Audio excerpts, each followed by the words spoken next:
Welcome back to Raised by Giants. Amazing roundtable discussion. We are live. Welcome everyone in the chat. Good to see you guys and any moderators out there. We have an amazing discussion for you guys here this evening with three honorable individuals that I believe care deeply about these topics that we're going to discuss here this evening and aren't going to blow smoke up your ass like other people will.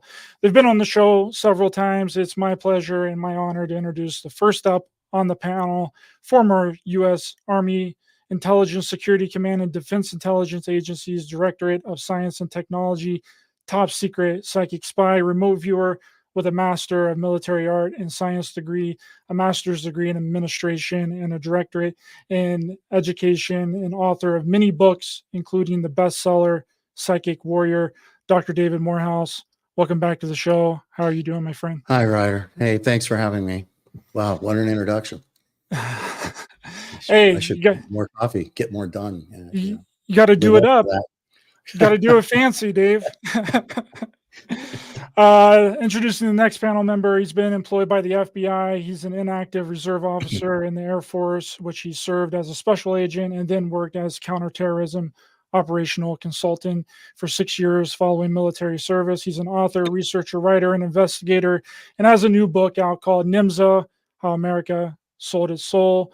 He's been on the show several times, and he was just on recently. Welcome back, Walter Bosley. How's it going? Hey, everyone. Thanks for having me on again, Ryder. Good to see all of you. Yeah, you're probably the fastest returning guest I've ever had, which is incredible, and I'm glad that you can join us this evening.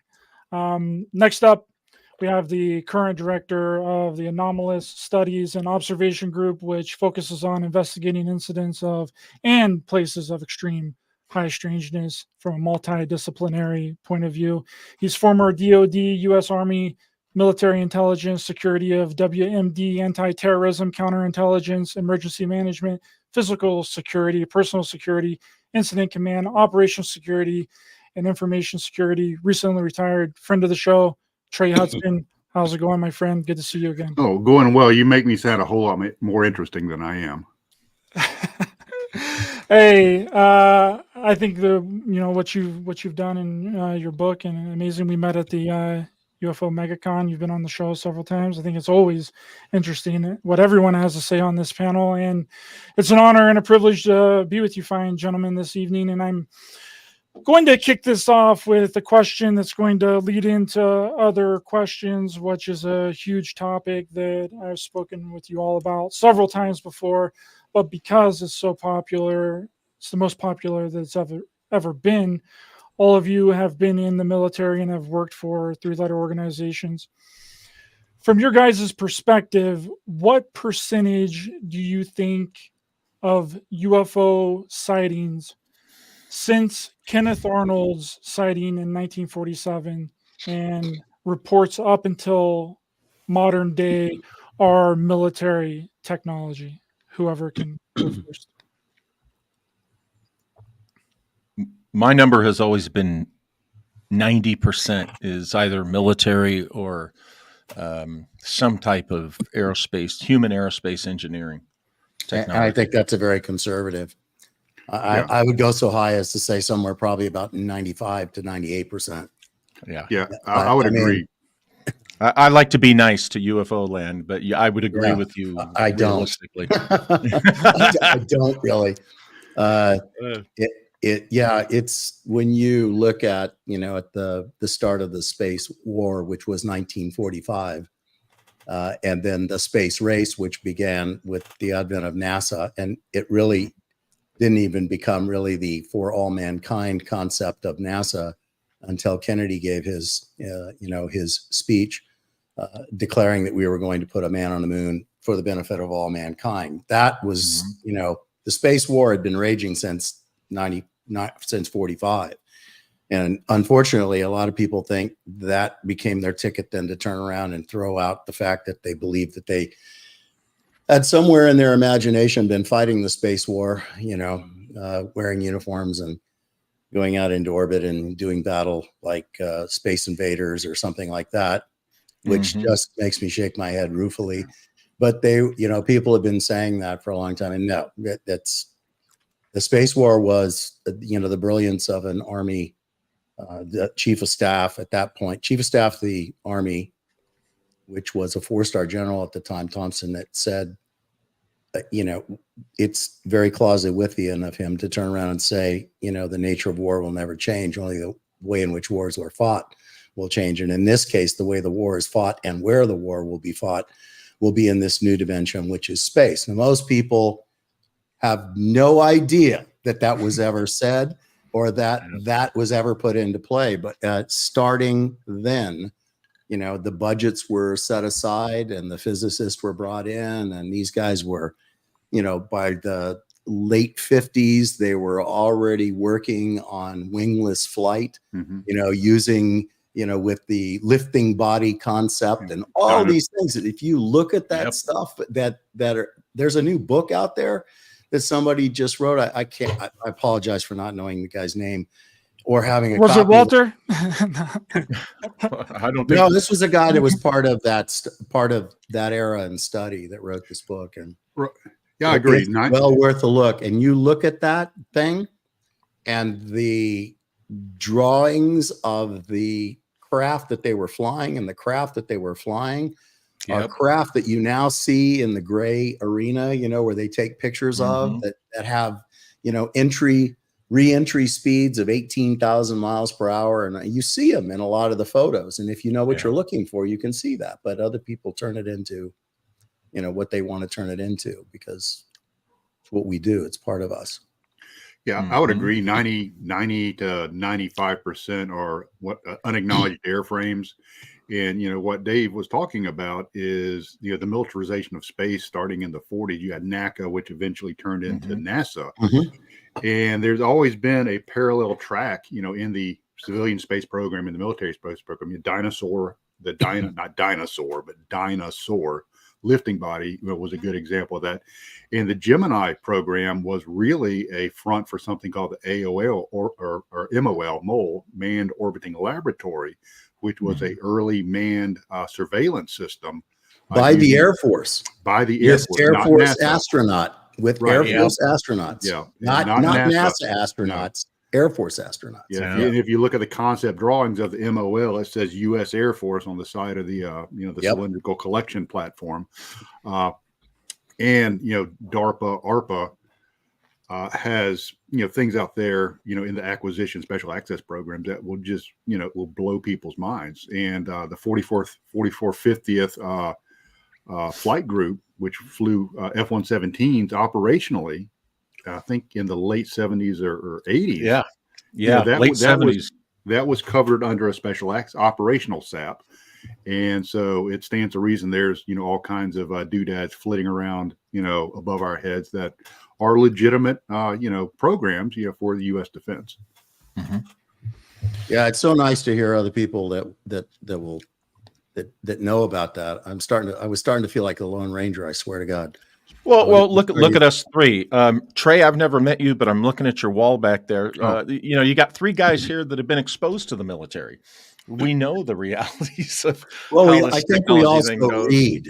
We also that read too. Yeah. Rather than just react to the next, news bite. The next news cycle or the next somebody stepping up and claiming that they absolutely know that there's a crash recovery and a reverse technology process going on, and that we have bodies, kind of thing. But then, of course, out of all of that, how many reporters actually turned around and went, and you have personal knowledge of this? Because then the first guy that asked that, his response was what? No. But some guys I know, who are highly credible, who Trust I me, will bro. not mention their names, but I'm courageous, and I will, come forward with, with nothing but, conjecture and hearsay, and I'll throw that out there, and then people run around setting their hair on fire that this is it. Now it's going to be revealed to all of us, and they're not smart enough to understand when congressmen are talking. When did you forget who these guys were? and what they're all about. Did you forget that the only reason that they're talking in the way that they're talking is because they think you might like them and maybe vote for them the next time around, or cast them a few shekels to put into their, into their campaign funds? They're not going to do anything for you. They have no power to do anything for you. Now, I've got a little bit different perspective on that than perhaps y'all do. I'm wondering if that was not an in play for disclosure of a special access program that an individual is not read into. Of course, we've all signed the non-disclosure, not the collateral, but the special non-disclosure things. And if you're not read into a program and you hear talk around shop, you're not disclosing it because you've never been read into it. You've never. And I'm wondering if I was, and I used to be a security manager. So I'm thinking if I was going to release information to Congress or to the DIG about something that's not being properly managed as a acknowledged, unacknowledged, or waived special access program, if it's totally being kept out of the Gang of Eight in the instance of a waived program, how would I go about getting that out there? Now, how would I do an in play around? And that's just something I have to wonder, because when I heard that disclosure, I'm like, that's kind of an odd way of running around, and jumping up under the whistleblower, statutes of the DOD Office of Inspector General. So it's, I'm kind of scratching my head on that. Now, do I have knowledge of, everything out there? No, I don't. Who knows what's out there? People and you guys can back me up on this. People that say the government can't keep a secret, that's bullshit. The government can keep a secret. They will bury the secret, and they will bury the shovel that they buried the secret with. Yeah, it's interesting, really quick, Dave, because this article just came out. I want to read a little bit of it. It's from the Daily Mail here, and exclusive. CIA's secret office has conducted UFO retrieval missions on at least 9 crash sites around the world, whistleblowers reveal. Now, a lot of this is based on Dave Grush's testimony, but it says a secretive CIA office has been coordinating the retrieval of crashed UFOs around the world for decades. Multiple sources told dailymail.com. One source said that at least 9 apparent non-human craft have been recovered by the U.S. government, some wrecked from a crash and 2 completely intact. 3 sources briefed on these alleged top secret operations told dailymail.com that the Office of Global Access, OGA, a wing of the Central Intelligence Agency Science and Technology Directorate, has played a central role since 2003 in orchestrating the collection of what could be alien spacecraft. See, there's so much nonsense that because Dave Grush going up there in front of Congress, a majority of it was just tailored around stories that he had heard other people talk about, which is just it was hearsay, anecdotal hearsay. He just watched a bunch of YouTube videos and then went up and testified in front of Congress, right? But the one thing that was interesting, that the only bit of information that came out of that was interesting to me personally, was revolving around the special access programs and how those special access programs are funded. And this article here is saying that the CIA has had a crash retrieval program since 2003. Again, we don't get any of the sources. We don't get any of the people that, any of the whistleblowers that went to Daily Mail and talked about that, but it's still interesting nonetheless. And I wanted to bring that up really quick. Well, I wonder how much, you see in that report, CIA coordinates. Well, the other guys will tell you, if you've ever worked in any kind of international ops, which I certainly did when I was in CE ops for the Air Force, the CIA, you have to coordinate what you're doing through the CIA when you're outside the U.S. So people see CIA coordinated, and then they take that and they go jumping off, reality from there, and suddenly it's a CIA program. When okay, something goes down that they don't want to acknowledge, that's a UFO. It goes down outside of the U.S. Of course, the CIA is going to help coordinate the retrieval because that's part of what they do, and people just take it and run with it and expand upon it. Who was the source in that article? See, that's always my first question. You'll never get a source. You'll never get a source because they don't have to anymore. It's it's this epiphania. It's a It's what it really is. It's this tendency to see patterns in almost anything. And it psychologists now, clinical psychologists have extraordinarily good research that indicates that this is really kind of one of the sources of the tendencies and the development of conspiracy theories. And there are all sorts of things that are going on in just our social fabric today that kind of contributes to that. Things that those of us that have gray hair sitting here that typically, we didn't experience. The whole social media platform where there is no, there's really no ethic there. There's no, for example, not to beat them up, but Twitter before it was whatever it's becoming, there were guys on there that were there was a guy on there doing this. They went to jail. He went to prison for 20 years now, but he was the guy that was doing this thing of swatting people and then calling in bomb threats. And then he was bragging about it on Twitter. And the whole idea about that, and he was doing it for not a month, but for years, had a following. In fact, opened a business utilizing Twitter, among other social media platforms, to coordinate this, where people were paying him to call in SWAT teams, which ultimately ended up in getting an innocent man killed, who then his daughter committed suicide and her boyfriend committed suicide because she did. And she did because her father was killed by the police in Wichita, Kansas. So this little clan goes to jail. But my point is, the platforms are unregulated unless somebody for some political reason chooses to regulate them. They'll bounce a president of the United States off of Twitter, but they'll let a guy continue to advertise swatting business, and the fact that he's called in X number of bomb scares and disrupted, including to a CNN television affiliate. Those kinds of things go unchecked on things like Facebook and other things. So why do we expect that there will be some sort of ethic or morality or quality in what's out there? And we've raised now at least 2 generations to just be amenable to that and not to have any discernment in their life, not to have learned the things that those of us sitting here have learned, which is you better back up and study and research before you start setting your hair on fire and running around in little circles. Now, I don't know anything about all of this stuff that they're talking about, special access programs that deal with UFOs, ETs, etc. But here's what I will tell you. Based on my time in 3 special access programs, they don't give a shit what anybody thinks. And they don't give a shit what anybody thinks. Right. They consider the president of the United States to be a transient employee of the White House and the people. And which is why every president who's gone on some late night talk show and promised everybody, vote for me and I'll clear this whole mess up and make sure it's all exposed to everybody. And I'll reveal the aliens. Yeah. I'll reveal it all. I'll drag them right out, put them in glass cases on White House lawn. We'll all see them. I'll get to the bottom of the world, crash in the Area 51.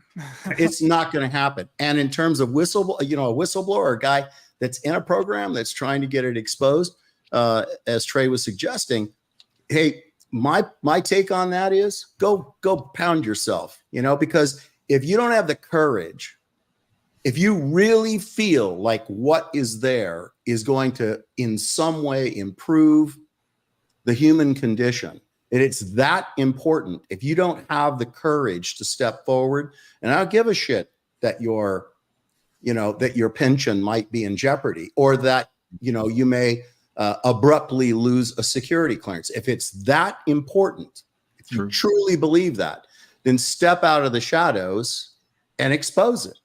Otherwise, it's just pablum, more crap being thrown out to people that just confuses the issue over the things that are really important, in life. That's what Snowden did with Echelon. He boldly took that step, right or wrong, laid it out there, and paid the price. That's my problem with a lot of these UFO whistleblowers and these people that are claiming to have classified information. None of them ever get into any trouble for anything that they ever disclose.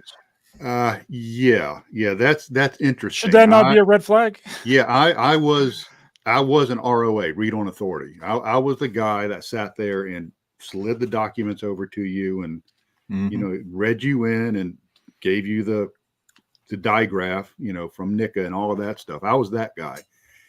And if you disclose that stuff, there will be consequences. It's not maybe consequences, not probably consequences. There will be consequences. You know, and I used to tell my guys, they said, well, you know, when does this expire? It never expires. There was stuff that I learned back when I was going through Intel school that I pretty sure has been declassified now. I still don't talk about. The NRO, when I got in the business, was the word NRO, National Reconnaissance Office, was still classified at the secret collateral level. And Walter will understand this, is the misdirection is if a part of a special access program looks like it's an indicator is leaking out, there will be misdirection. Now, that's not nefarious. That's to protect the program. You know, if you have a Humvee that now has serial numbers with L on it because the Army's developed a levitating Humvee. This is, of course, crazy stuff. And people say, wow, that has an L on it. And I've noticed these big coils underneath. That's interesting. I wonder if that has something to do with levitation. The counterintelligence agents that support that program in coordination with security specialists will develop a misdirection. And they'll say, no. The L stands for landmine resistance. And the coils you see are an electromagnetic system to nullify landmines when the vehicle travels over it. And it's a big misdirection of the interpretation of the technology. And that's how CI agents that support programs and security specialists that support these programs will do that misdirection. Like I said, it's not nefarious. It's to protect the program and the technology. Yeah. Absolutely. Program protection is a main part of that job, particularly when you're in the military and you're a CI guy. You know, with the Air Force, in my case, when I was at LA Air Force Base, which is in El Segundo, that's a rocket engineering base. Okay. So we're doing program protection, you know, until something juicy pops up, like a spy case or something. And I've said this before, if the public sees something and they want to believe it's from another world, well, program protection guy is going to let you think that. They're going to say, exactly. It's like, all right, they think it's the crazy thing. And I love the people in our community that say things like, we couldn't possibly have anything like that. And I just laugh my butt off because, oh, really? That's the first thing that they do. Right. Yeah, they come out, they're like, well, I'm in the military, I've been in the Air Force, and we don't have anything like that. And there's DARPA guys over there going... Yeah, and then when you talk to them, you say, well, what did you do in the military? You know, A1C Snuffy, you know, and they passed out basketballs at the gym or something, as we like to say.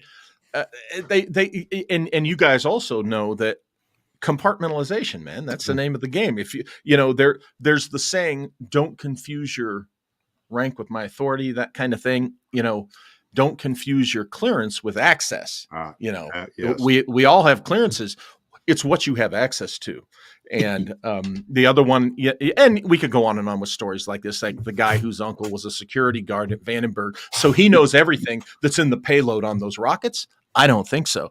But you know, you just got to let people think what they want.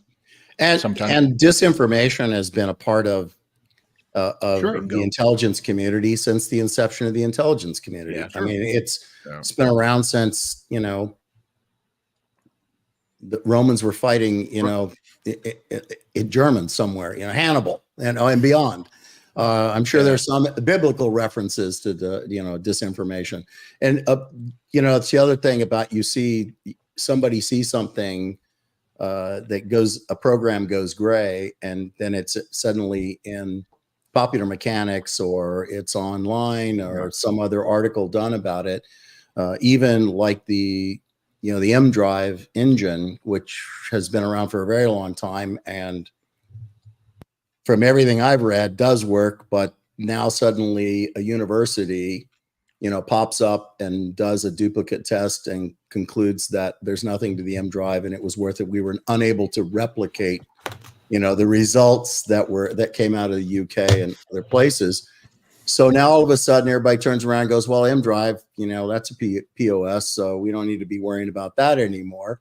kind of a thing. Right. But all those programs that go gray, that get mentioned, that get released in some way, if they're still working on those programs, I mean, what you're hearing is stuff that they want you to hear, or that they don't frankly care if you hear, right? Or they really kind of like the fact that you might hear it and run with it and start, making more of it than it is, because as you said, quite correctly, they're happy not to have to address, questions about real stuff. And they're happy if you're running off chasing, some phantom somewhere because it showed up on Popular Mechanics, or somebody released a artist concept of it. These gray projects that go out there.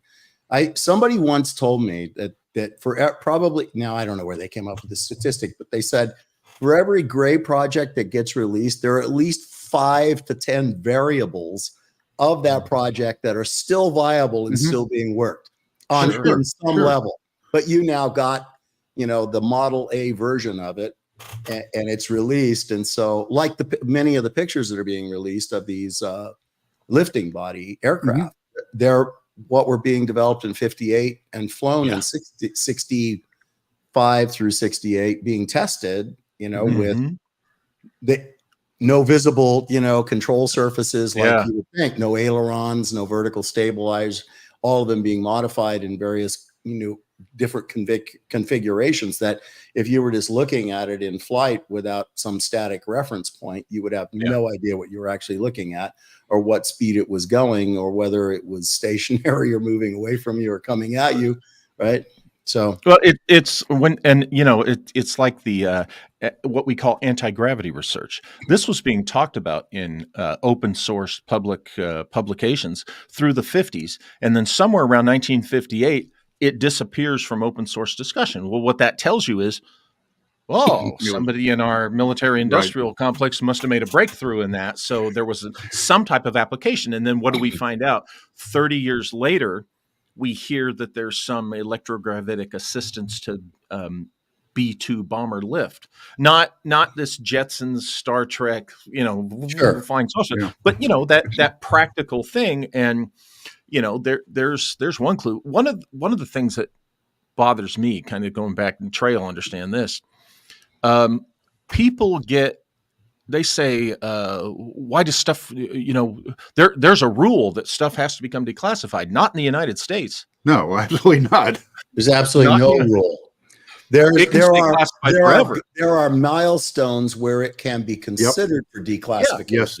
But there is no rule that says it has to be declassified. Absolutely. If they look at it and think that information is still too sensitive to release, it won't be released. And I'll give you an example of some stuff that I dealt with. Now, I didn't generate it. I just, worked with it. It was what they call 25H, 25X HUMIT, which was waived from the 25-year mandatory declassification because of methods. Let's see, I'm trying to think. Warning intelligence of methods that it involved human sources, and it was waived from the mandatory 25-year declassification. And like y'all were talking, is everything has a mandatory 25-year manual review. But that can be waived, absolutely waived. I mean, we would deal with stuff that was really, really, really old, and I'll just kind of go off on a weird thing here.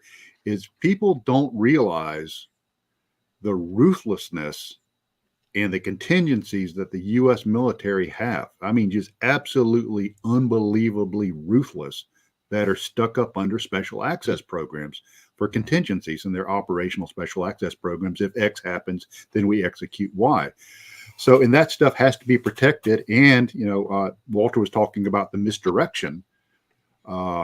Is if we can get our adversaries to change their PIOs, or priority intelligence requirements, and they're not wasting their resources looking at something they think is worthless, but when in fact we've put it under the umbrella of secrecy, buried under a program, or we've misdirected it, and our enemy is now wasting their time, their efforts, their human, their ELINT, EMIT, and all their other ints, chasing a ghost, a phantom. And that was a perfect example of that was Patton's Phantom Army, on the English coast. is the What- Germans wasted their assets. Yeah, with chasing the this phantom- inflated tanks and stuff. That looking at, Mhm. we used to say when I was in DA ops, we used to say, one of the objectives is, like you said, to get the enemy to go off on a tangent, Right. but you want their rocket to go zig when it should go zag. Right. And that's so that it doesn't work. And, I say to our fellow Americans all the time, and it applies to anybody in what we call the free world and stuff. Yeah, you can complain all you want about the secrecy around technology, but if the day comes, God forbid, that you see the missiles flying into our skies, you will be thanking your lucky Yes. stars that our military has that secret weapon that they kept from you to knock those missiles out of the sky. You'll be kissing the military's butt for having that. Thank you for the secrecy. But, in the meantime, keep complaining about flying saucers. And I think that comment is, that warrants, expansion. People do not, that is a wise comment. People do not realize, they think that all of this stuff is being done to their detriment, that secrets, undermine their freedoms to knowledge and awareness, that, you owe this to us. You're supposed to do this. You can't do this. You can't keep this from us. Yeah, bullshit.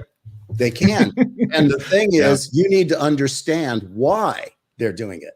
If you think the world is safe because your college professors are telling you it is, if you think that it's safe because high school professors teachers are telling you it is, think again. Look around you. Wake up. Look at what's going on. Look at the things that are rising in power and evil, and genocide still exists. $150 billion a year being spent just in trafficking of sex slaves and children. I mean, think on those things. Think of just the presence of evil and how it's not being shrunken. It's growing exponentially. It's the fastest growing business is the slave trade. There are now more slaves. Yes. More slaves than there ever were in the 12.7 million that were taken off of the, purchased from Africans off of the west coast of Africa. Now there are more, and it's growing, not getting less. Putin is not a good guy. No. Neither is the leader of China. They are not good guys. And there are people just like him all over who would love to just take what you have in some way or fashion, or prove that their way of life and their ideology is the right way to go.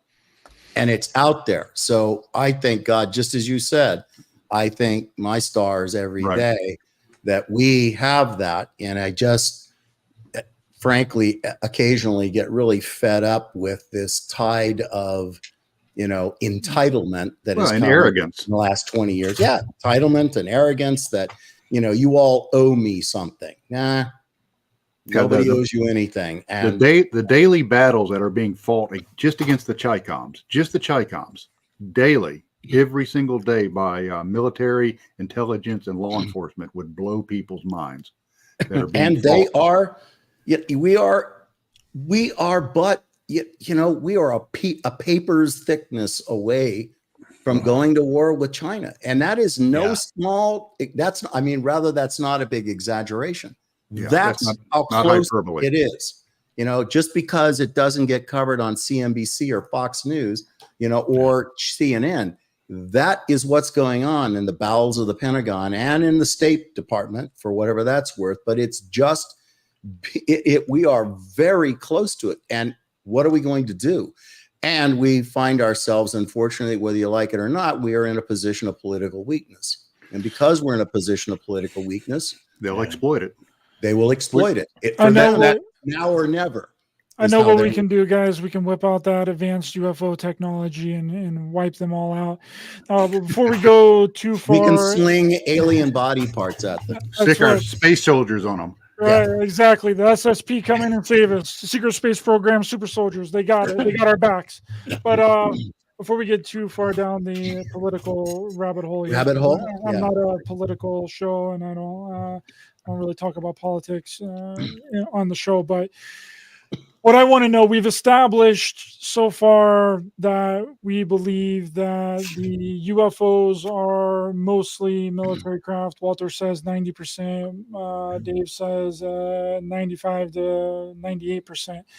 Now, the next question would be, what are these craft being used for? Are these weapons technology? Have they figured Some of out a it. way to arm these craft?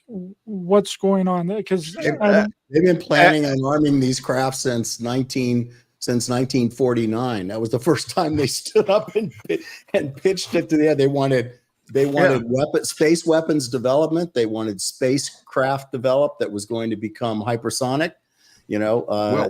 And this is at the time when we still had piston-driven engines, for our aircraft, right? Look at the many applications of aircraft across the military branches. There's as many uses for these secret devices as there are for the known aircraft. Some are surveillance platforms. Some are going to be weapons. Some are going to be fighting craft. Yeah, you name it. I mean, and some are going to be logistics, space-based logistics platforms. All of it. And they're going to be space-based combatant command delivery system. Right. I mean, lest we forget the kinetic bombardment, aerial space kinetic bombardment with the rods from God concept. That's wild. Dropping tungsten, pilings on top of rail guns, and other such apparatus.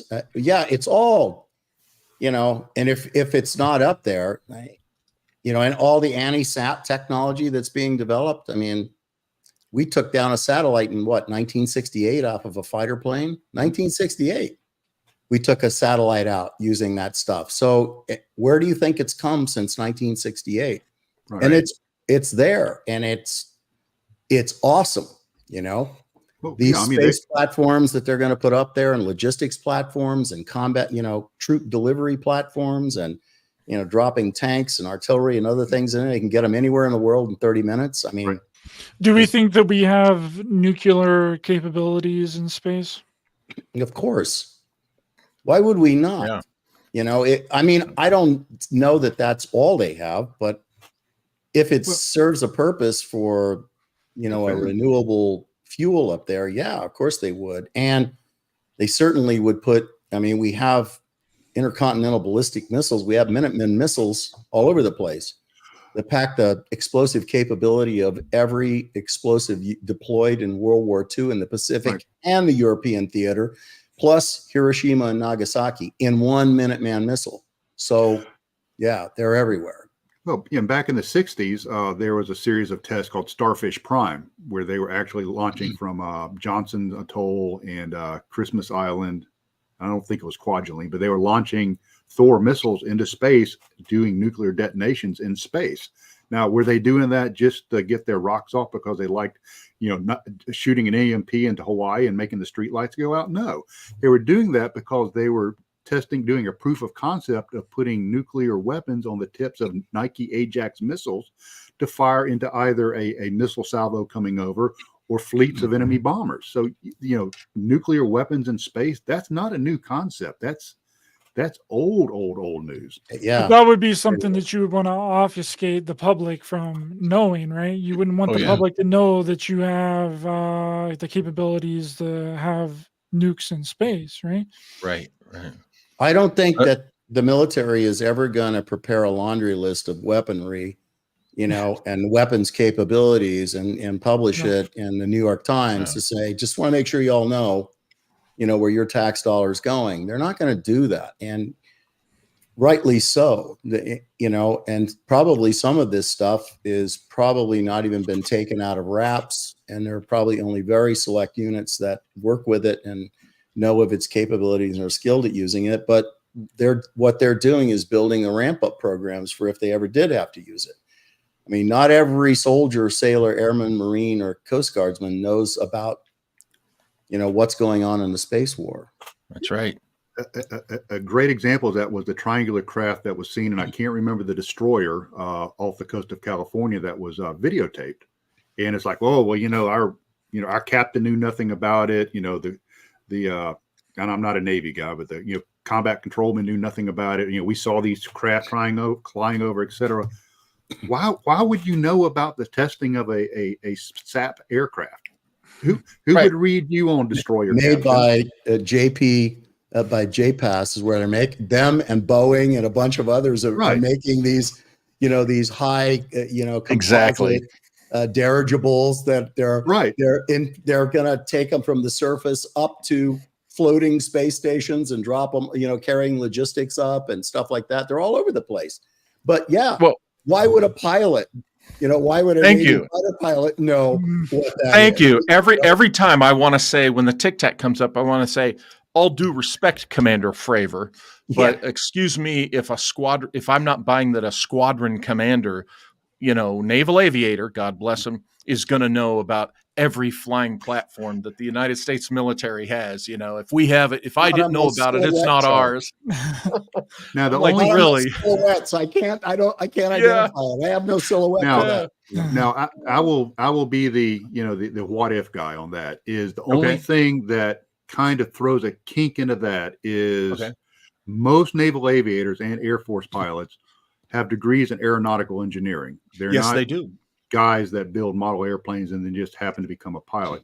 So if they see something flying in ways that exceed known aeronautics, then they'll say this flies in a way that does not correspond with known aeronautics to my knowledge as an aeronautical engineer. So I have to kind of take that. Okay, that's right, fair. But that's fair. But I still go back to cutting edge. Well, yeah.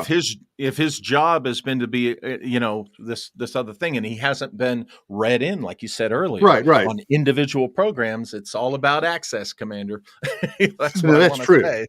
That's true. Now, making that jump from I saw something that flew in non-ballistic ways that does not correspond with known aircrafts that correlate with known aspects of aeronautical engineering that I purposely know, making that jump to, it's our Venetian brothers jump flying, driving over here in their galactic Cadillac. That's Well,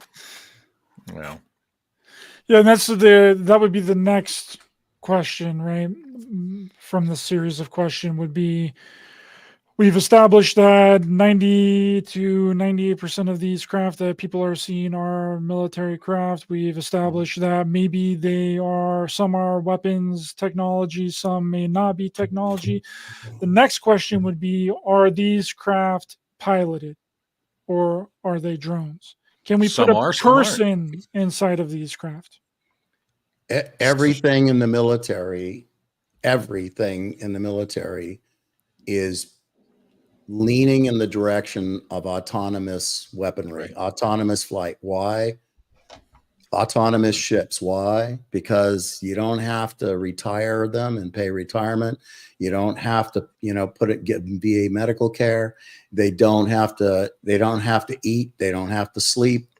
You don't have to put life support systems on board. That's right. You don't have to have medical personnel. All you have to have is the capability of analyzing what's wrong. And if it can't fix it itself, then okay, it gets fixed. But if one can't pull the G's that they want to pull in those aircraft with pilots in it, you couldn't possibly do it. So they're making them autonomous. They're flying, and is AI involved? Yeah, it is. And is that scary? Well, it is to me, but I also know that it's here to stay and it's not going to go away. So you can, stuff your head in a hole, or you can, try to become aware of what it is and how it's working and what the parameters are. And if it's ever going to be able to Skynet itself out of those parameters and be something else, which I don't know enough about AI to determine if that's possible, but it's all there. I mean, they are putting robotic machine gunned, years ago, I worked with a program. It was called MDARS, Mobile Detection Assessment and Security System. It was done by the U.S. Army's Military Police Corps, and it was used as a autonomous detection system for like weapons warehouses. And so they were working on some other stuff. But going back to what you were saying, Dave, is another aspect is if one of these UAVs gets splashed, you don't have to watch that sad reception of bodies at Dover Air Force Base. And there's a huge political aspect to that. We've already had, Reapers and other craft, get, shot down, in hostile airspace. no loss of life. So there's a huge human aspect of that. That's a very big selling point, that we're not risking U.S. Troops, airmen, sailor, Marines, and Guardians in these missions. Well, look at the money and the budgeting too. I mean, if you can build, if you got to put life support systems, for a pilot, and you don't have to do that, well, you can build more of them, and kind of beat the enemy on sheer numbers idea kind of thing, because they're expendable because there's no human on board. And again, you can just inundate the battlefield with it because of that practicality. Now, I want to play devil's advocate here, and you guys all know what I think about the abduction phenomenon. But what do you think about people that claim to be abducted by these craft? Are they making it up? Are they faking it? What's going on? I think we can reasonably agree that some people there's people out there making it up, of course. I mean, a big number. But then there's those people who are pushed into that conclusion when something else is going on. And, they're either regressed hypnotically and all that stuff, or they're just convinced, oh, that's what happened to you. And, they want to be, I hate to say it, but there's this human thing about, people want to be part of the fun. Oh, I saw a UFO too. Oh, I had an alien encounter too. Oh, I've been abducted. So I tend to be very skeptical, cynically so, about those kinds of things. But I do as well. And I have, look, I cannot say, I can't say that it doesn't happen. And if there are interstellar travelers, which I believe there are, I think you'd have to be a lunatic or quite ignorant to think that, given the statistical, mathematical, logical viability, that we are the only intelligent life, right, if you want to call us that, in a galaxy or in a universe, known or otherwise. I think that's a pretty ridiculous position to try to hold. And I think even using, the Drake formula and other things, which I found to be quite limiting, because they were only looking for things that were inhabitable by humans. I mean, maybe something, lives on methane gas. I don't know. It doesn't matter. My point is, I don't think we're alone. And if there are interstellar travelers, which I believe that there are, and if there are those rather that have the ability to come here, let's look at it from our perspective. How many worlds do we invade where we suck life out of those worlds so we can bring it back and poke it, prod it, and do other things to it, whether it's the jungle interior, or whether it's the insect world, or the plant world, or the sea, or the deep sea, where we're pulling, specimens up in, and we are experimenting with them so that we can, quote, learn, which I'm not against that. But there is a level of that which has a degree of horror attached to it. Now, if you project that out to an interstellar traveler and they come here, what makes you think that they wouldn't, take samples and do something with that? I'm for. But do I think that it happens? No. And you have to, again, be discerning. Do I think it happens to everyone that says that it does? No. And I just sharing with some friends, I just had an encounter with someone as part of getting ready for something. I don't want to say what it is, but the person said that they had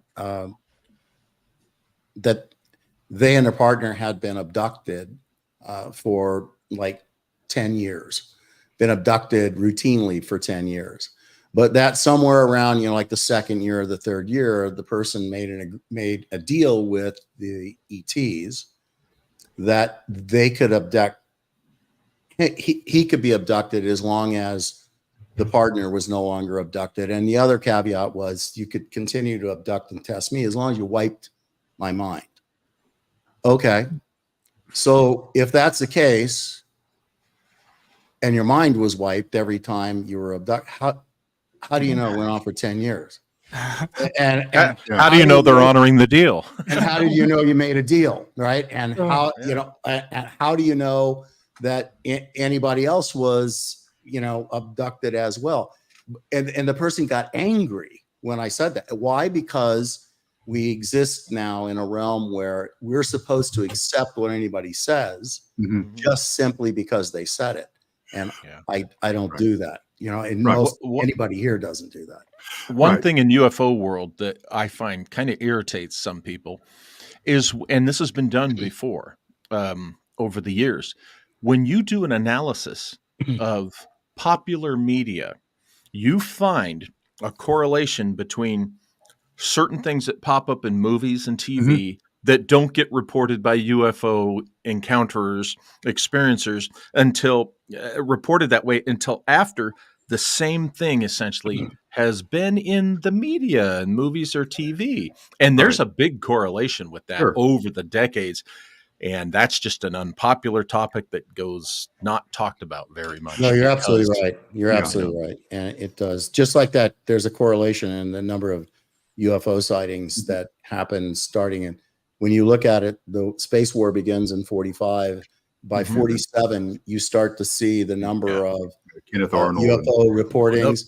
And as each year goes on, the space war and NASA and other things, then what starts to happen, and it's not just the US, it's China was really late in the game, because I mean, in 45 they were still eating dirt soup, but they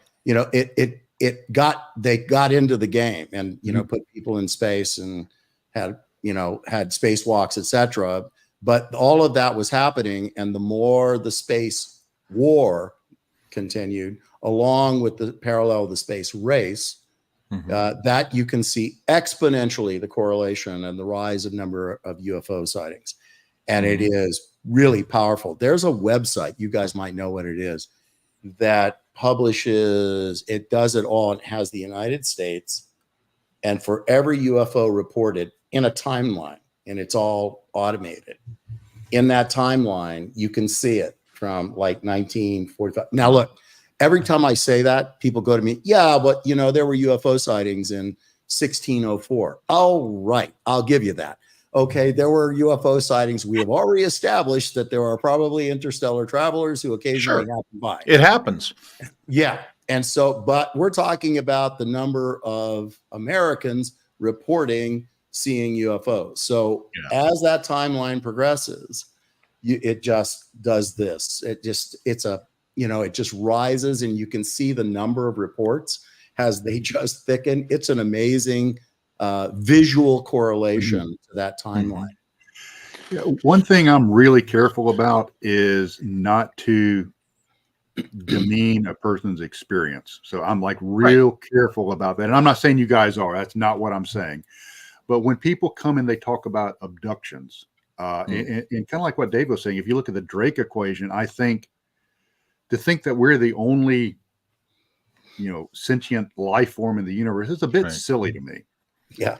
Yeah. And, everybody has their normalcy box, their Occam's razor, and that gets wider and wider as they're exposed to more things. Oh, well, my experience, wasn't, hypnagogic dreaming. It was alien abductions. It wasn't a night terror. It was, Whitley Strieber's buddy coming to grab me in the middle of the night. But here is something that I think is worth considering, and David hopefully will back me up on this. Is from my experiences in remote viewing, and I'm not nearly as experienced as Dr. Morehouse, not even remotely. Although you are, yeah. But is human beings are multi-dimensional creatures. There's an essence to us that is beyond, the three dimensions. So is it possible that there are other entities that exist outside of our ability to comprehend them? And these things will interact with humans. And kind of like, like Dave was saying, is we don't give any, consideration to the butterfly we stick up on the corkboard. That their otherness is so extreme and so bizarre that we can't even comprehend what their goals are, what their operational, outlie is. And maybe that's people are having these experiences, and because they've been exposed to the media with the abduction phenomena, et cetera, they're like, oh, well, I understand what this is. This is an abduction. When it's absolutely nothing like that. It's something so bizarre and so other that they're just trying to pin a name, on slap a label on it. Slap a label on it, because humans live off of patterns. That's how we survive, is we find patterns in things, and our future actions are based on past understandings and patterns. So, that's something I've always wondered is, are we looking at this from entirely the wrong perspective? Well, you know how we said in our military, a CI guy, program protection, will be happy to let you assume that some of our technology is an alien, ET or whatever. Right. These intelligences that you're talking about, they're more than happy to let people label it as an alien abduction, because you're absolutely right that most of us can't even comprehend their existence. That's those cargo cults that I'm always talking about, the John from cargo cults during the Vietnam War. That was the exact same situation. And if that's happening in modern times, how many other times has that happened throughout history? I would say that it's happened quite a bit, where normal everyday people that are just slightly more advanced have gone to an underdeveloped or under advanced civilization, and then they play themselves off as gods, or the people that they're meeting, they think that they're gods, which then brings into a whole other question into this. How did we create this technology that we use? And this is just pure speculation on my end. I'm not in favor of the ET hypothesis in any fashion, really. I believe this hard work and money. I believe it's highly unlikely, and even not even plausible that beings from outside of our planet can travel here in a physical craft. In fact, I'd personally say it's impossible, but that's my personal opinion. Now, with that being said, there's obviously something going on, and what I do like is the crypto-terrestrial hypothesis, that if they do physically exist, they're from here and they've always been here. Now, that gets into how these craft that we have were made. And I want to take a little bit of a different route here. And and I want to get you guys' thoughts on this. What are the chances that the prototypes or these models for what we have now were dug up as an archaeological dig from some possibly an ancient civilization? I think they could have been, and if something could be, it must be considered. But I know that's not a definitive answer, but that's after my experiences, that's my approach. If it's possible, it must be considered, and I think that's possible. I would say a lot of the technology you see today definitely comes from aliens. It's called Operation Paperclip. They were foreign aliens that were brought over after World War II and helped develop a lot of the technology you see today. Called Germans. Called Germans. Yeah. Dr. von Hahn and what they were doing is a result of a century's worth of research and prototypes and proof of concept, stuff that was being pursued, long before the Nazi Germany era. I mean, my mother came from Oklahoma to Texas in a covered wagon. Now, not the 1800s covered wagon, but a 1918 covered wagon that poor people from Oklahoma, traveled in. Imagine her sitting before she passed away in 2016 and looking at her home on an iPad using, Earth Pro, Google Earth Pro. Imagine that. Now, that's pretty amazing advancement of technology in a relatively few short decades. But I don't think that Bill Gates or any of the people or that his name just fell out of my head. Help me, the Apple guy. How could I forget? Steve Jobs. Steve Jobs. Yeah. I don't think that was Steve Jobs or any of the other Apple designers or innovators or anybody else did it only because of captured or found alien technology. I think that human innovation, hard work, and the money and the hours that are spent towards, making that innovation. I think that is what we are. That's what we do. We innovate. We think a thing, imagine a thing, think about the thing, and then, set about manifesting, creating that thing, and then manufacturing en masse. And good old capitalism is the engine of ingenuity. Yeah. I mean, the guy that invented, the guy, Ely Calloway, the guy that invented Big Bertha and went on with Callaway Clubs, is an engineer. Mm-hmm. But he told me once, after he had read Psychic Warrior, this, in a conversation with him, because his son, Reeves Calloway, he was the designer of the Callaway Corvette, which, for those of you that, if you ever want to go buy, a Z1, a Z51, or whatever they are called now, you want to go spend $140,000 on a Corvette, you can give Callaway another $160,000. He'll turn it into a Callaway Corvette. So he took me to meet his father, and I was talking to his father, and his father goes, I just find all this fascinating. He goes, people think that because I'm an engineer, that's how I created all this stuff. He goes, I didn't create it like this. He goes, I dreamt it. He goes, I just imagined it. He goes, I imagined it, and I captured it, and I wrote down my ideas, and other engineers, made it happen. That's how the Big Bertha and the Callaway Golf Clubs were birthed. That's how they came about. They came about through my imagination. There's another guy by the name of Buck Charlson, who was the founder of the Life Sciences Foundation in the Twin Cities. Same deal. This guy owned like 30 chief patents, like the hydraulic systems, from back in the 50s for commercial airliners and all those kinds of things. And he said to me, he goes, yeah, people just really think like I sat down and do stubby pencil work. He goes, nope, I drink tea. I sat here at my kitchen, at my dining room table, and I look out this big window out at the orchard, and he said, and I drink my tea, and he goes, sooner or later, I find that the next sip of tea is cold.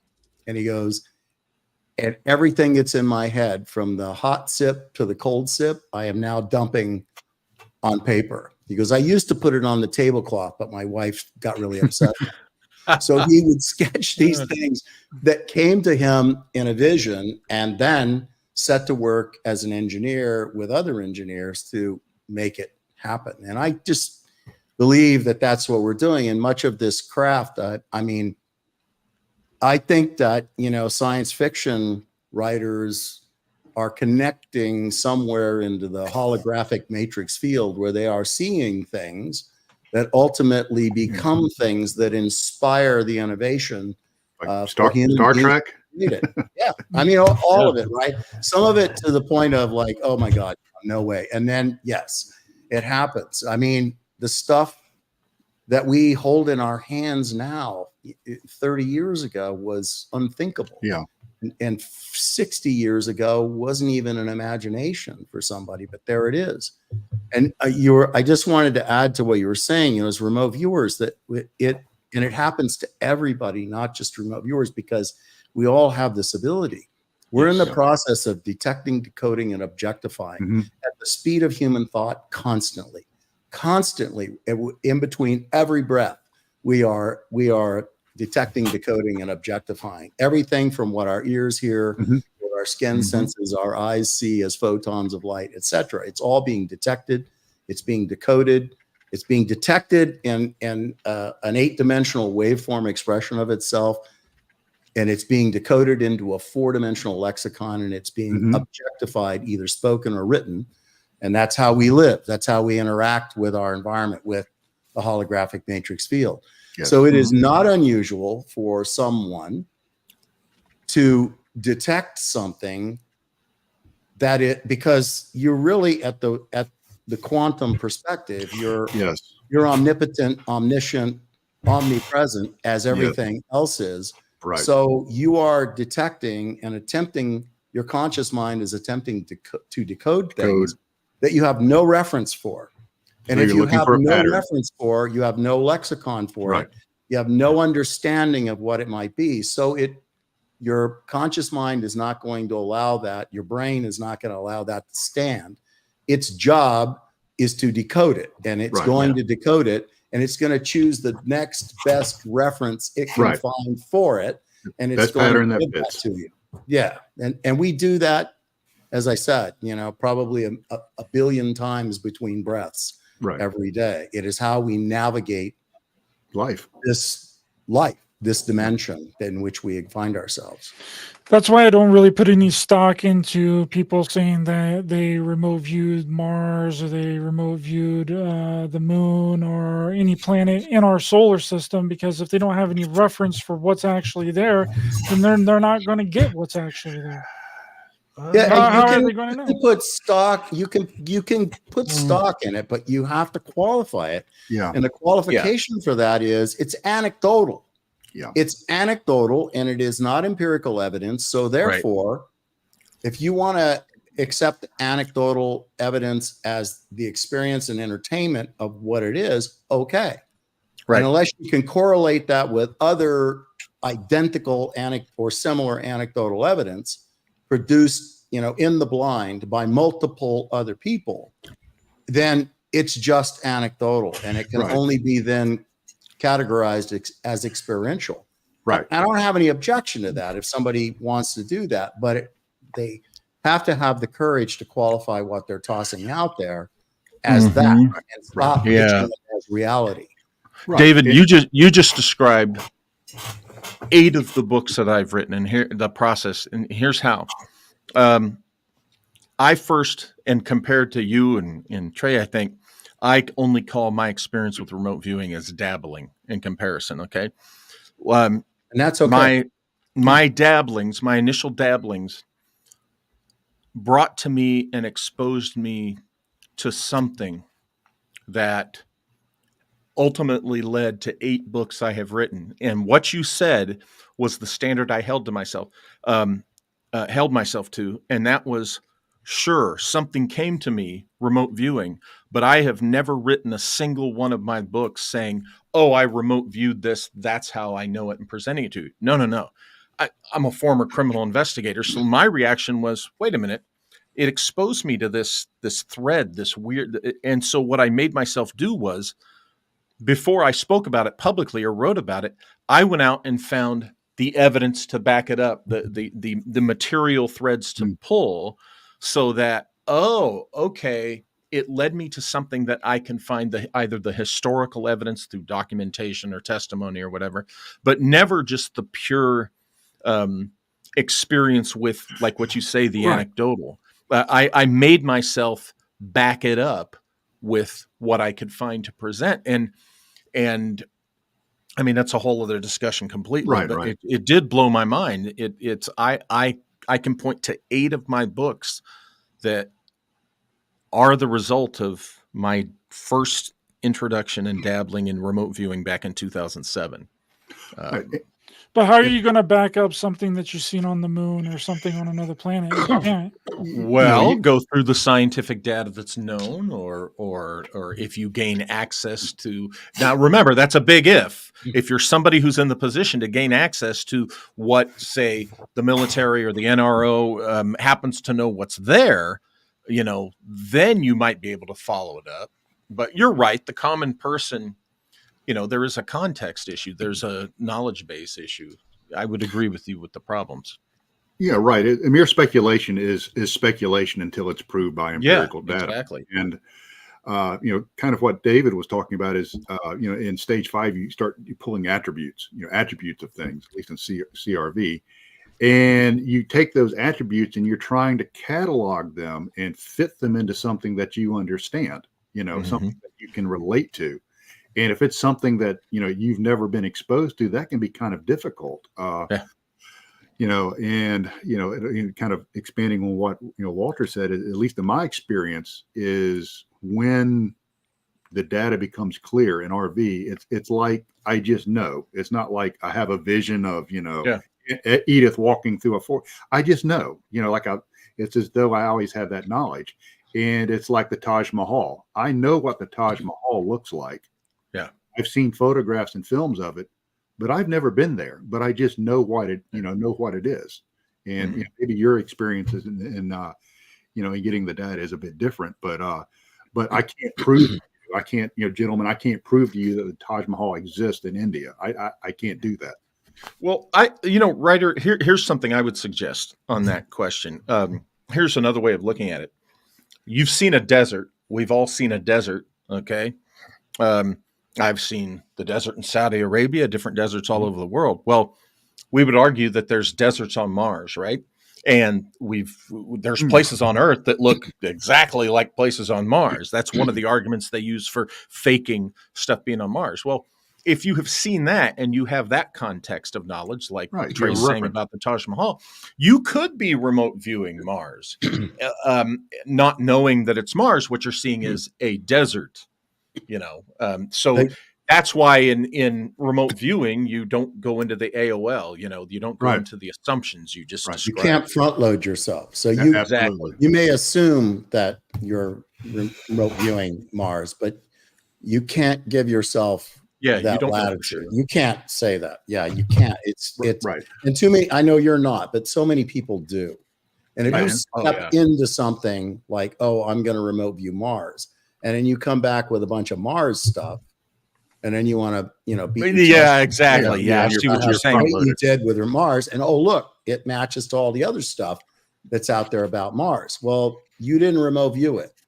And the only person who can confirm that you've seen Mars are the people who know Mars, and then they could look at your data and say, not if you went into the session.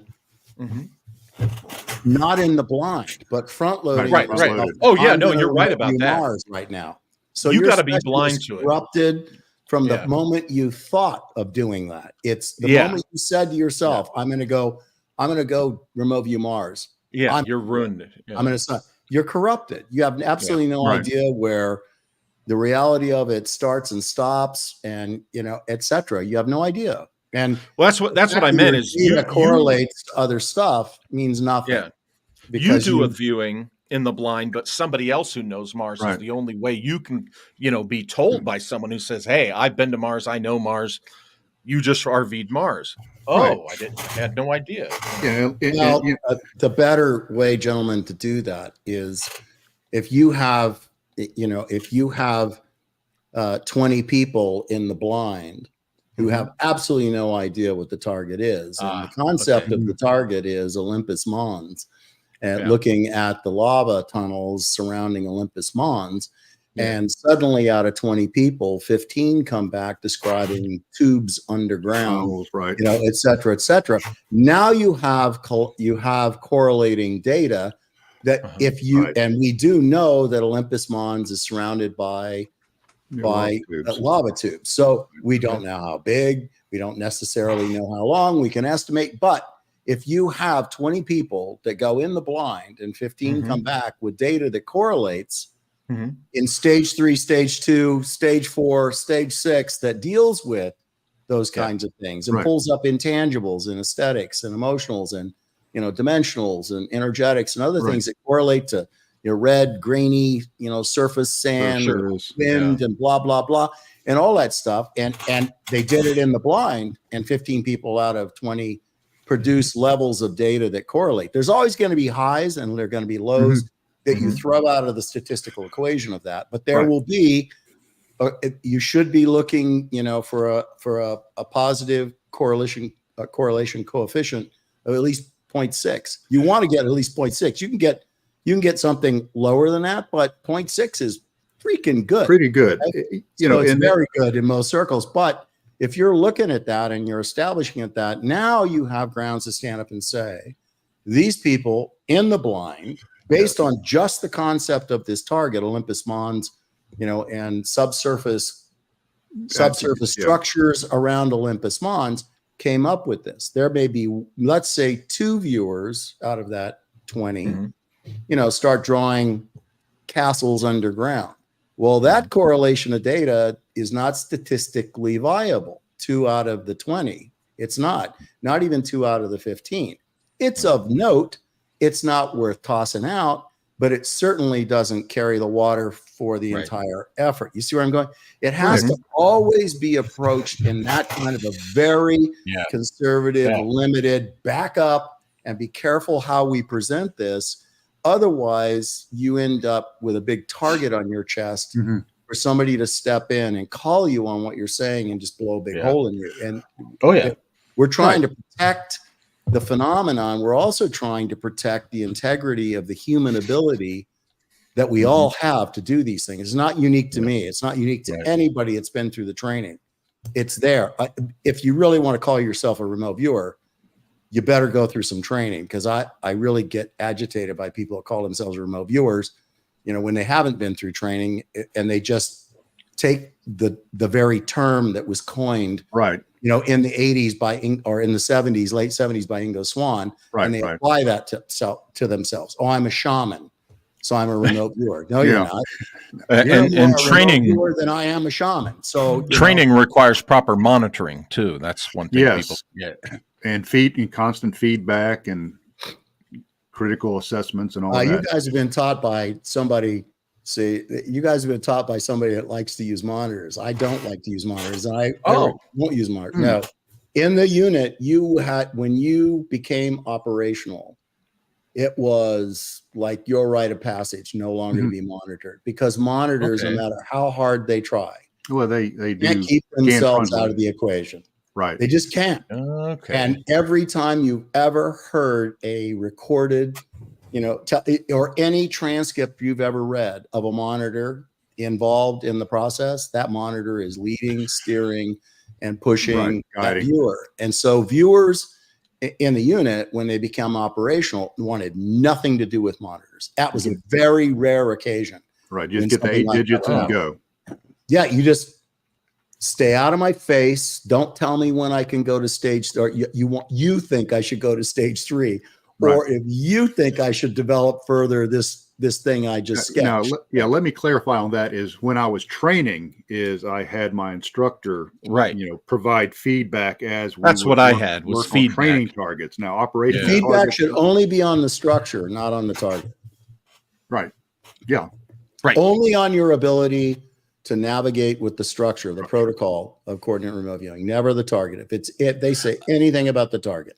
See, I was assuming that my dabblings back in 07 might be questionable because I didn't have a monitor. I had somebody giving me feedback on, as you say, the structure. Right. So that is what learning coordinate remote viewing is all about. It's about learning the structure and the protocol. That means the protocol, learning the entire structure, the protocol structure, because I don't know how Ingo Swann, quite frankly, came up with this. If there was ever an evidence of some alien influence, God forbid me for even saying that. I'm just joking, sort of halfway. But Ingo could have been considered an alien. If anybody ever created something out of nothing, that is truly a miraculous tool to help human beings go from a belief that there's something beyond the physical to knowing that there's something beyond the physical and knowing that they're part of it. It was the creation of that. Yes, absolutely. And that is why you have to learn that. It may not be what you adopt in your everyday practice once you get out of CRV and go into ERV or go to other things. Now you can modify the technique, but it's like they used to say in setting up an ambush. You can never violate the principle, but you can modify the techniques. Okay. So that same thing. And once you learn coordinate remote viewing, once you have demonstrated proficiency with it, once the transformation has occurred, once you see that 2 sets of 4 numbers will get you to that place and allow you to detect, decode, and objectify all that data, and that data meets with quantifiable, measurable attributes, and you can establish a statistical accuracy for yourself, because that's the feedback you get. The quantifiable, measurable attributes pertaining to that complex gestalt, not a simple gestalt. Right. And you get the video feedback, the written feedback, the quantifiable attributes, blah, blah, blah. And you see what 50 or 100 other students in the same class did. Then that's when people go, I have a superpower. That's when people do that. That's when they're not quibbling any longer. They're like, holy crap. This I is have real. Do you think the number of steps in doing it properly is firm, or do you find that there's a flexibility there based on the individual viewer? CRV has to be what CRV is, Oh, which yeah. is right now, Right. it's 6 stages, and Ingo, for whatever reason, and I don't know why, but several people, he only trained them to stage 3. I'm not going to repeat what Ingo always said, but it doesn't really matter. Right. But if you go to stage 3 only, if that's all you were taught, you're halfway there. There's so much more that comes in stage 4 in terms of intangibles, right? And emotional, 4 is important. etc.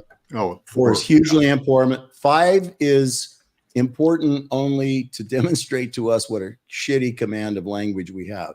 When you take an intangible concept and break it, try to articulate it, intangible concept into another 55 words, right? That all become descriptive data answering that intangible concept, which is why stage 5 existed, right? You're handing off to an analyst an intangible concept, militaristic or governmental, right? And they were like, well, what does that mean? Well, you know, militaristic. Right. Well, no. So the process then was, how do you take militaristic and hammer that down? Yeah, break that down and break it all into the pieces and find out what that means in terms of objects, attributes, and topics, right? How do you break that down? Now, stage 6 was geospatial. That was assembling everything that came in 2, 3, and 4 and assembling it into what used to be called modeling, but now you're doing it 2-dimensionally in sketches, and very few people were good at that. Mel Riley was good at that. Everybody else pretty much sucked at that. You know, I'm going to tell you. I mean, some of the people there, you know, they could not sketch. They couldn't even sketch a stick figure. So the idea that they were going to put a geospatial sketch together was way outside their skill set. I mean, one of them whom I really love, everything he did looked like he dipped the chicken upside down in ink and splattered it all over the thing. But he probed and labeled things. So you'd be spinning his pages around going like, what is it? And were it not for the number up in the upper right-hand corner, you'd have no idea. And then it was like, you know, soft and spongy, you know, smoky, dark, that kind of thing. That gave you some idea of what was there. But it is stage, I mean, coordinate remote viewing needs to be learned in its entirety. And then after that, do your own thing. I mean, you don't, once you have it, I think that coordinate remote viewing is extremely restrictive.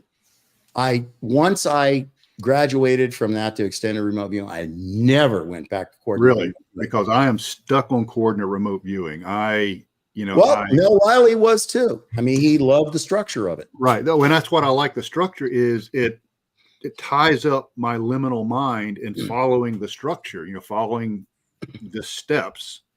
And then, you know, when I start really getting to the meat of it in stage 4, you know, I really start pulling data out. Yeah. And then stage 5, not so much. And then stage 6. And we used to like to sculpture with Play-Doh. You know, we all had like these little colored things of Play-Doh and would, you know, sculpture Chichen Itza or whatever. That's where it started in the unit. Is ERV and all, I'm like, you know, I don't know if I'm really comfortable with that. So I'll just kind of stay in my little box here and, you know, CRV. You know, maybe one day I'll step out of it. Yeah, there are lots, you know, once the whole idea is to get to the place of, I know this is an ability I have. Yes. And when you get to the place of, I know this is an ability that I have, now there are advanced techniques and other kinds of things that you can work with. And everybody kind of has to find what they like or what they're comfortable with. Mel Riley would not do extended remote viewing, and pretty much he wouldn't do anything else either. But he really loved coordinate remote viewing, and he was the finest coordinate remote viewer there ever was. There was nobody better, and I don't care what anybody might claim. He was the best and always was. He was the most precise, and you know, he was a tremendous, as a photo image interpreter, he was a tremendous sketch artist. Very fastidious. definitely connected. You know, he didn't leave things behind. He pulled stuff and put it into the session. His session summaries were amazing. His sketches. He was just an amazing remote viewer. Always was. The rest of us, you know, did the best we could. You know, we did the best, and we always had good days and bad days. But I can tell you the number of bad days that I saw in 3 years of Mel Riley had, I could count probably on one hand. Yeah. So, and I looked at the historical files.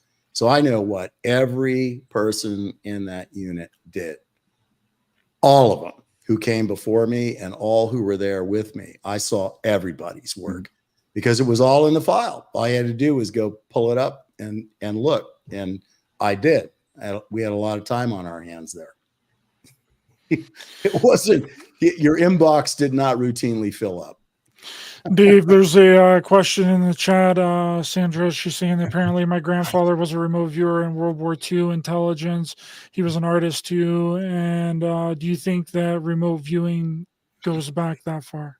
No. I mean, I'm not saying that there weren't something to do with psychics or exploration and experimentation with that, but not remote viewing. Remote viewing was a term coined by Ingo Swann in the 70s. The structure of coordinate remote viewing was developed in the 70s by Ingo Swann. It is, so anything that happened before that is not that. And even SRI has no right to say we're all remote viewers here, because no, you weren't. You were not trained in coordinate remote viewing. You did something entirely different. And even those coming out of SRI, you know, running off and teaching classes and doing lectures on remote viewing should not be doing that, because you're not a remote viewer. You're a freaking physicist. Okay. You're not a remote viewer. You weren't trained as a remote viewer. You didn't serve as a remote viewer. You're not a remote viewer. And I think that's remote viewer with a lowercase r and V, meaning you view things remotely, and then a capital R and V, meaning remote viewing. Yeah. There's just a lot of skewing of, you know, the facts and other things. Now, again, I'm not discounting what your grandfather did. And, you know, you're the one that needs to be very discerning about that. And you need to, you know, look for evidence of that. Get your grandfather's DD 214 and find out where he was stationed. You know, was he in some sort of an intel unit or in some sort of a special unit? Like, you know, I mean, there are a whole bunch of them there. I mean, there are units that I didn't even know existed that I occasionally stumble upon, like, you know, Special Service Force. Did you guys ever hear about that? You guys ever hear about Special Service Force? There you go. See, I would not stupid. I didn't know about that Special Service Force. They were called Super Commandos. They were a combined U.S. Canadian force of 3 regiments that first fought up in Kiska, Alaska, to kick the Japanese off. But when they did an amphibious landing there, the airborne side of them was capable of going, but didn't go. Because when they got there, the Japanese had exfilled secretly at night. So on Kiska Island, when the Japanese occupied parts of Alaska, most people don't realize that, where you see the, you know, world's deadliest catch. Yeah, the Japanese had occupied there and were planning on running raids in the U.S., but we caught them there and hammered their butts, and so they left. And then they left from Kiska and went to Italy and fought in the Germans' giant, you know, the winter line that was there, 10th Mountain, which was built in Colorado and sent there. But you had they called themselves Forcemen, believe it or not. It was the first special service force, and it fought through the entire war, made amphibious landings and other things, fought in France, fought in Italy, and I had no idea. Was that the Devil's Brigade? The Black Devils, the Germans called it. Not to be confused with the ridiculous movie that was made with what's his face that was called the Devil's Brigade, that showed which they tried to make it like the Dirty Dozen, right? You know, meets an entire 3 regiment combat force. of all nothing but brigands and misfits and prisoners and that kind of stuff. No. Blackguards and Yeah, that's not what they were. In fact, they were really highly trained and very capable young men and they fought hard and lost a lot of them, and it was out of Helena, Montana is where they were formed. Well, for the last little bit here, gentlemen, I want to get a little bit more woo than we are, and I want to talk about cryptids and Bigfoot, and I want to get your guys' thoughts on Bigfoot and Yeti, because I'm really getting interested in Bigfoot and Yeti for the last little bit of the show. And if anybody's got any questions in the chat, please put them in there and I'll try and get them up on the screen, but please direct them to the individual that you want to answer the question.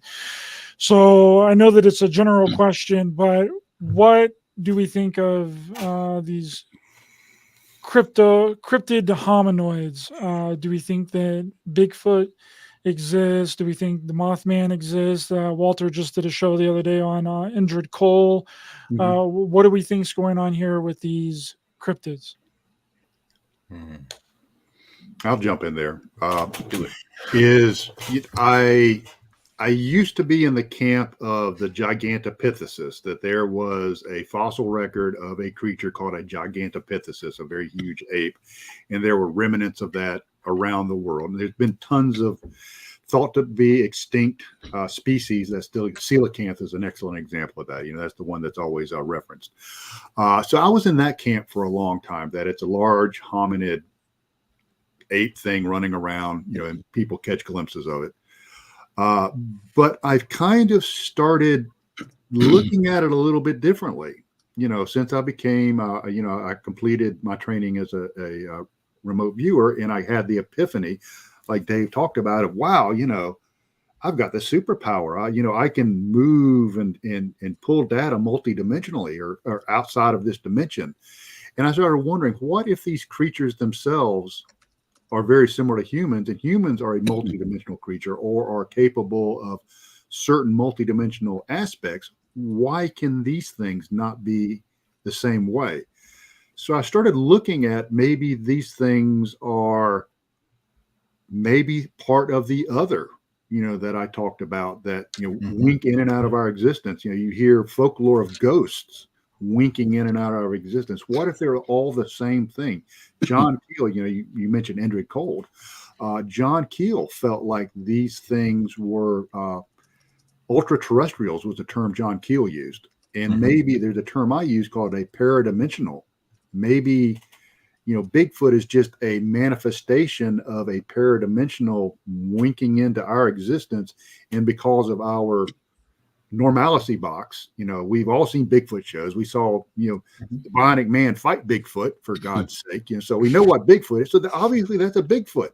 Well, maybe it's not. Maybe it's a shadow of a extra dimensional. Maybe it's a 4-dimensional creature, and we're seeing the 3-dimensional shadow of it as it, cast its existence or an element of its existence into our world. So I'm kind of changing the way I look at that.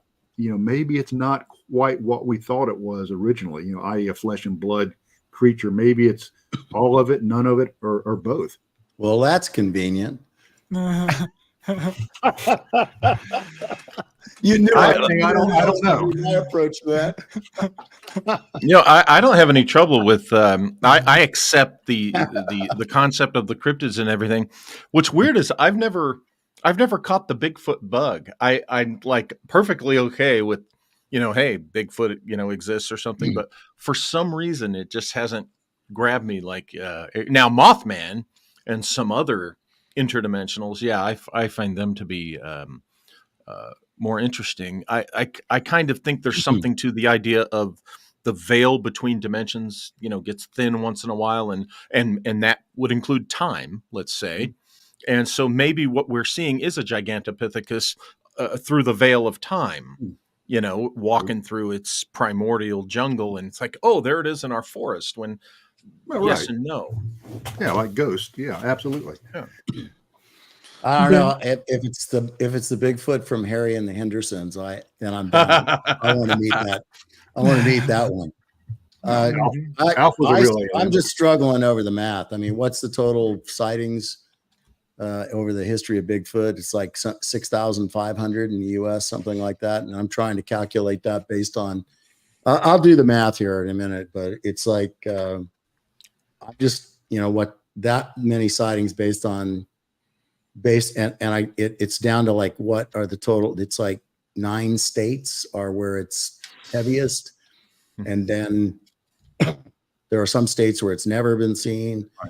And I just don't, I mean, what you're explaining, I understand the explanation, but in terms of the reality of the thing as a physical creature, I struggle with it. I mean, I want it to be there. I mean, honestly, I think it would be an amazing thing that we could realize that there are things in and around us, that we don't know about, but that they are there and they remain reclusive.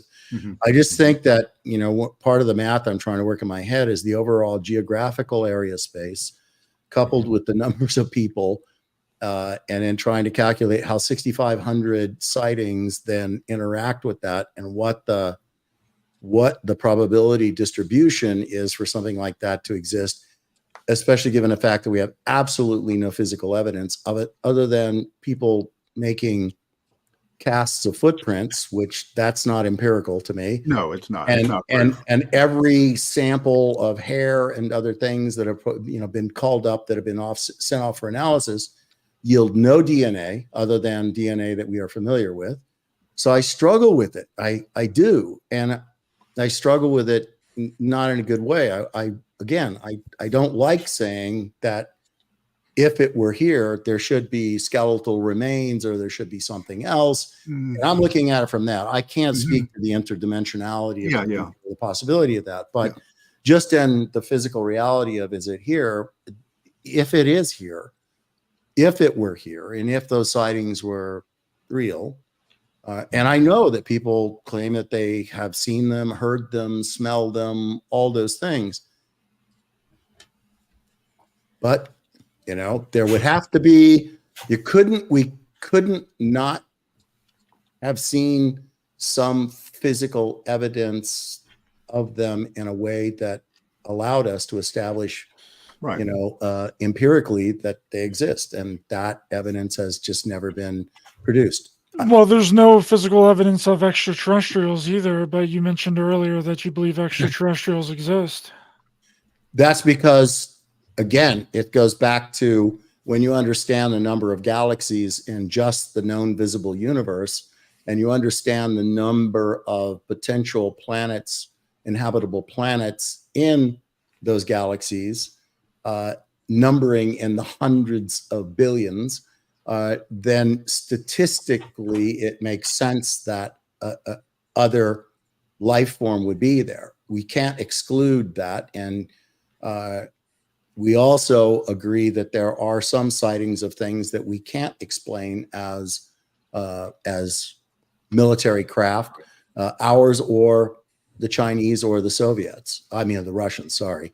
But in terms of Bigfoot, again, take the geographical area, take the number of sightings, and take the population of the United States and factor that into a probability distribution, which I'm going to do, and you'll come up with a numerical idea of, is it feasible or is it not feasible? In other words, I think what I'm going to find is that a Bigfoot should be somewhere within every square kilometer, or should be capable of being seen somewhere in every square kilometer. And that would make sense, Dave, if they were invisible, right? If you can't see them, they're everywhere. So they, like Santa Claus, they're everywhere, but you don't see them. They can't be here and not be seen. They would have to be seen at that number of sightings. And, the sightings based on just population and the limited number of states where they happen to be. Anyway, there's a way to eliminate that down. And I think it's just a mathematical model that maybe nobody's looked at before. And I want to do that. I want to take a look at that. We'll come back on another show and share. I'll share with these guys. Oh yeah. I'd love to do that. But what do you think of the missing 411 people though? They go missing within all of the national forest in the United States. Get found. Some of them are found. Some of them die of natural causes. Some of them wander back into the equation and just go like, yeah, I got lost. And sometimes they disappear and nobody knows why they disappear. Sometimes they disappear and there are reasons why they disappear, especially if you just read. I mean, Walter's a criminal investigator. You see parents, on TV talking about the fact that their 3-year-old child or something just disappeared. And then if you're looking at the parents and listening to how it's being presented, I don't have a criminal investigator mind, but I'm going to tell you, I have kind of a suspicious mind about things. And when I look at that, I'm thinking to myself, you're not fooling me. Right. You were drunk or high on weed or something and not paying else. attention. Right. And you were 50 to 75 feet away, maybe 100 feet away from your child, 3 years old, allowing them to wander around.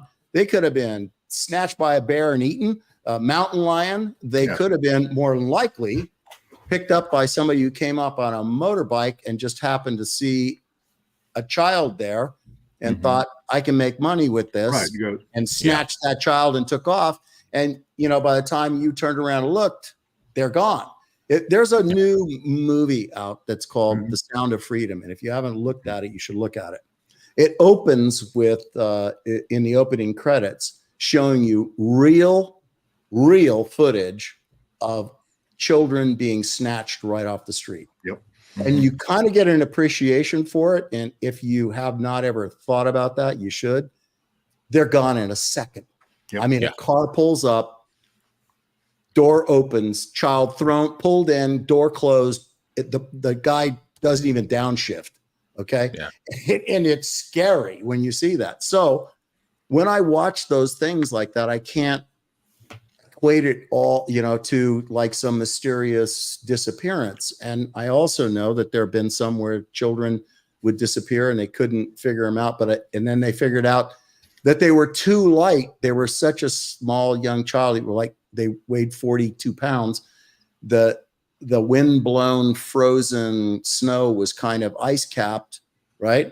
And they weren't heavy enough to actually make footprints as they wandered around. So that was all big mysterious. They were sucked up off the planet, but the child shows back up 3 days later, hungry, thirsty, and hypothermic, but with a story about where they were. And then there are the ones that have no explanation. And so I'm not discounting. There's some really freaky ones, like the father that goes out hunting with the sons, right? Walks off the road, goes 300 feet into the woods or 300 meters into the woods, sits down and just poof, gone. A friend of my dad's for a number of years is in one of Polites' books. He's a gentleman by the name of David Baumgarten, and you can look him up. He was 2 or 3, maybe 4, when he disappeared, and it was really weird. It's in one of the Polites books, and so I contacted him to confirm. I said, "Hey, Dave, are you the same guy?" And he goes, "Oh yeah, that was me." He's in his 80s now, and this right before COVID hit, I was supposed to meet with him and talk with him about it. And he said, I hardly remember this at all, but my kids have put together a scrapbook of newspaper articles and stuff. He goes, "Yeah, I'd be glad to talk to you to tell you what I do remember about it, but I haven't had that opportunity yet. I'll come back here and talk about it if I can make that happen, But I think that what people don't realize when they read those books, and I'm someone who loves, I think there's a sliver of true weirdness involved in these cases. I truly do. But what people don't understand is there's a lot of Americans who've never been out in the wilderness, okay? They have no concept of what the wilderness is really like. And there are crevices and any number of dangers that you can literally fall into, and they'll never find your body, or an animal gets you, that kind of thing. And I do think that some of the cases where, they never turned up again are that. But even in that sliver of weirdness, Polites talks about the presence of granite, right? Well, we know granite is piezoelectric, and there could be this. I think maybe there's some type of very natural phenomenon that might cause disorientation, in the human spatial, reactions to, and that could be in some of the cases of the ones where they never turned up again. That's how maybe they wandered into this hazardous situation where I hate to say it, they walked off a cliff, or they fell into the crevasse, or wandered into the bear cave, or what have you. But I think there's something even in that sliver, something natural going on. Now, beyond that, there's a very interesting discussion to be had, but I don't think that discussion is palatable to everybody, because some folks are just like, nah, I can't go there. But it's I find it to be very, very interesting. But it's like we talked earlier, Dave and Trey, about there are very, very, very, very few of these UFO sightings that would be something otherworldly. Most of it is explainable by something more mundane than people want to be entertained by. Yeah, I'll give you a personal experience I had. Is there's an area of high strangeness I've been researching since about 2017, and it's it's got the whole gambit of everything, just all kinds of crazy stuff. And there was an instance when I was out there with one of my team members, and we were taking baseline readings at geolocations where we had seen or experienced odd things. So we're taking, we've got a Geiger counter, a tri-field meter, and a compass. So we're looking for geomagnetic fluctuations, EMF, and fluctuations of radiation. Okay. And for background, the background radiation of this area is about 0.06 microsieverts per hour. So it's it's pretty low. Mm-hmm. And there was an instance when we crossed a creek to explore another area, and I'm an Eagle Scout. I've backpacked all over the U.S. I've hunted big game in North America and Africa, so I'm very familiar with the wilderness, very familiar with this area. I crossed the creek into another big opening. With the place we research, we call the meadow. So I crossed the creek into another meadow, and I told my research partner, like, "Oh wow, we found this other meadow. We can research here too." And to make it short, she said, "Stay where you're at." She came over to me. She goes, "You're where you started crossing the creek. You're back where you started." And I argued with her. This was an area that I'd been at probably 50 times. And I argued with her. And this is going to sound strange, very odd. But when she said, "You were in the original meadow, doesn't this look familiar?" And as soon as she said that, it was almost like there was a cognitive switch that flipped. And everything became recognizable. Mm-hmm. And I was so disoriented, I would not let any of my team members talk to me for about 10 minutes. Wow. Because I was so discombobulated and upset that I had become that disoriented. And what makes it really weird is when we went back and we looked at the data logging on our Geiger counters, is there was a spike of 0.33 microsieverts per hour when that happened. Now, you're taking that all into account, is that extreme personal experience of disorientation makes me wonder, is kind of like what you said, Walter, if people somehow, for some reason, if it's environment or whatever, get disoriented and they wander off, the area, the place they think is east is actually south. Sure. And they wander off, never to be seen again. Maybe we can communicate after the show. But there's a gentleman who for years has provided me maps of telluric current in certain places that it's very interesting research. And he's done analyses of the David Paulides stuff and come up with some very interesting things. So maybe if you're interested, I could get him to do a map of this particular spot. Oh, yeah. The data might be really useful to you. So, yeah. Jenna Banana says here, how's it going, Jenna Banana? Good to see you. Why won't the National Forest release the info of missing people in their parks?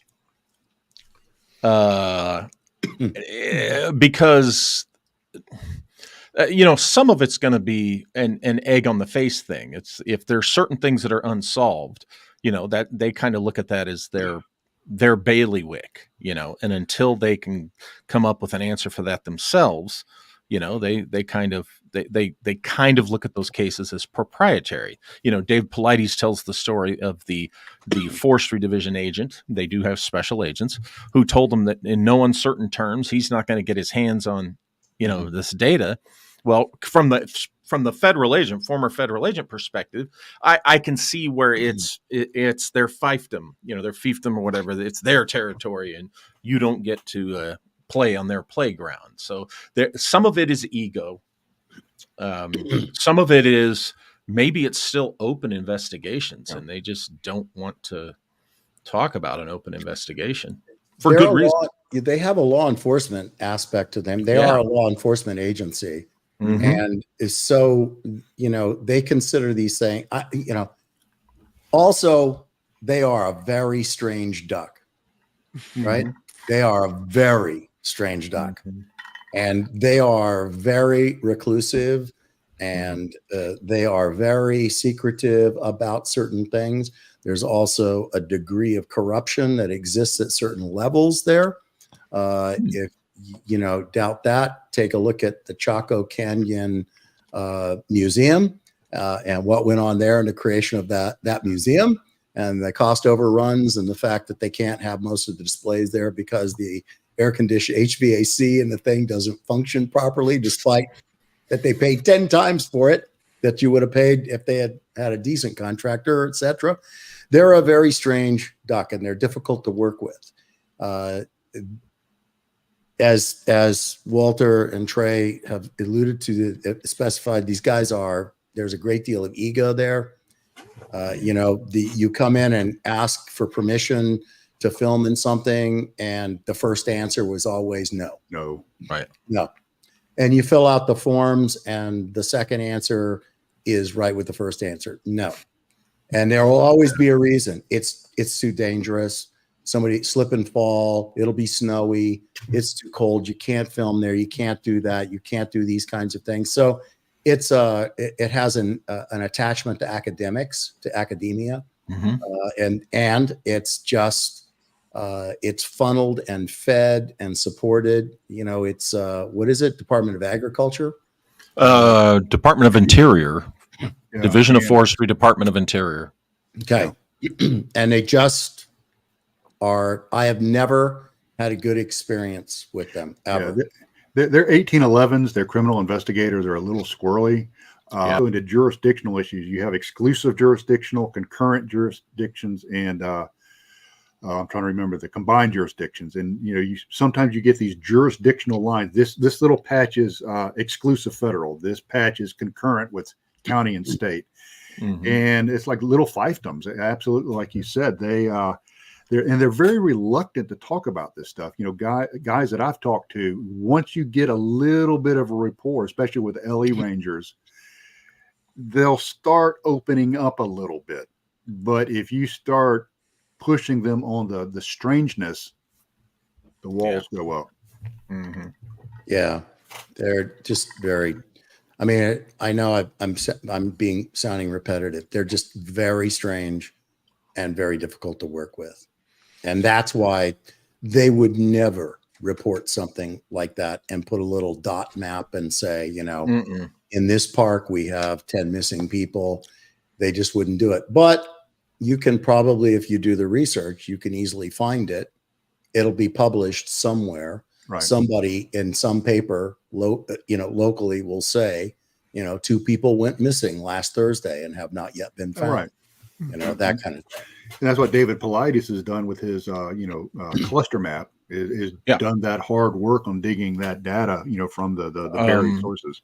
I'm glad you mentioned that cluster map because back 2008 or 9, this gentleman did a map of North America for me of the telluric current as he identified them and the gravity anomalies and the concentration mass cons and stuff. And a few years later, when Paulides first published his cluster map, I was astonished. My jaw dropped because it was identical to the map this gentleman named Seshari has done. So that's the guy I want to hook you up with so that maybe he can analyze your spot. And the weird thing is the area where I had my experience is within 40 miles of one of his clusters, Paulides clusters. Doesn't surprise me. There's something weird going on with it, but I couldn't tell you exactly what it is. It just. I just want one correction. The Forest Service is part of Department of Agriculture. Yeah, USDA. Well, they are. Yeah, The USDA, yeah. National Park Bureau of Service. Land Management Oh, wow. is Department of the Interior. And U.S. Okay. National Park Service, I think, is Interior. NPS. Yeah, okay. Stand corrected. Yeah, Park Service Interior. Gotcha. Yeah. It makes sense. Forestry would be agriculture. All right, Yeah. gentlemen, before we wrap up, I want to just get from each of you really quickly. We've been talking about how a lot of the phenomenon is explainable, that a lot of it is military technology. And I just want from each of you, and then we're going to wrap it up here. Is there an event? Is there a something that you might have researched that makes you believe that it's something that can't be explained by conventional means, or that it's a military craft? Is there anything that just springs to your mind? Trey, I would like to start with you, brother. Yeah, probably some of that is some of my own research. Some of the things I've actually seen with my Mark I eyeball, that I cannot explain, that I have tried to debunk. And the cool thing is we said, 90 to 98% are explained, unacknowledged airframes, etc. But what about that 2%? Yeah. Isn't that amazing? And isn't that really super cool? And, I just love it. I just love, exploring and thinking and considering, because human beings are explorers. Mm-hmm. And wouldn't life be boring if we had nothing to explore? Absolutely. Walter, anything pop into your head as something truly unexplainable? You know what? I'm still trying to explain my one bona fide UFO experience I had. We can talk about that sometime, but and some of the weird experiences that I've had since dabbling in remote viewing, to be honest. It's so that's what keeps me open to the weird, is the personal experiences that I can't explain. Absolutely. Dave, what you got for us? I agree. There are plausible explanations for much of this stuff, whether it is or it isn't, but there's the possibility. Pardon me. And there's the possibility, even if it's only 2%, which I think it can be more. Right. In all of these areas. Geez, sorry. Okay. I just got over pneumonia. Sorry. Yeah. We just have to be carefully discerning and tread lightly and carefully at all these things.